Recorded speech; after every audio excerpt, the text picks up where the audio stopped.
আমার জীবদ্দশায় এবং আমার উপস্থিতিতে এই প্রথম আমি এত মানুষ দেখছি। আমি তো একটা ছোট একটা জায়গার ক্ষুদ্র একটা অংশ দেখছি।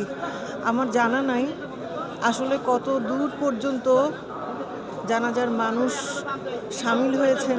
আমার মনে হয় ৬৮,০০০ বর্গমাইলের বাংলাদেশের প্রতিটা জায়গা গলিতে গলিতে জানাজায় সামিল হয়েছে। তার অনুসারীরা, তার আদর্শের বাহকরা। অনুভূতির কথা কি বলবো। আমি ওনাকে সরাসরি ওনার খুব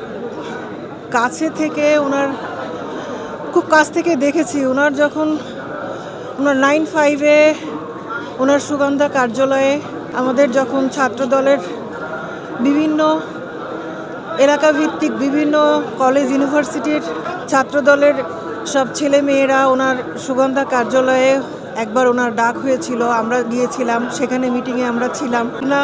হাদিস পার্কে উনি দুবার জনসভা করেছেন, সেখানে পার্সোনালি ওনার সাথে কথা হয়েছে, দেখা হয়েছে। আর অনুভূতি, কাল ঘুম থেকে ওঠার পরে যখন ওনার এই সংবাদ শুনেছি, আমি জানি না, আমি কথা বলতে পারছিলাম না, আমি কাঁদছিলাম। আমার বাড়ি থেকে ফোন আসছিল, আমি কাঁদছিলাম, আমি ফোন বন্ধ করে দিয়েছিলাম। আমি কাল পুরাটা রাত জেগেছি, যেমন করে আমার জন্মদাত্রী মা গত 22শে ডিসেম্বর ওনার পবিত্র রূহ চলে গেছেন আল্লাহ পাকের সান্নিধ্যে, আল্লাহ পাকের সাথে মিলিত হতে। ঠিক এবছর 25শে ডিসেম্বর 25 সালের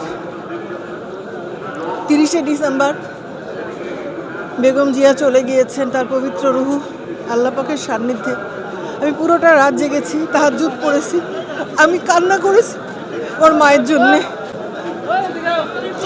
আমি এই অনুভূতি প্রকাশ করার মতোই নয়। মা তো মাই, এখন এই পর্যন্তই থাক।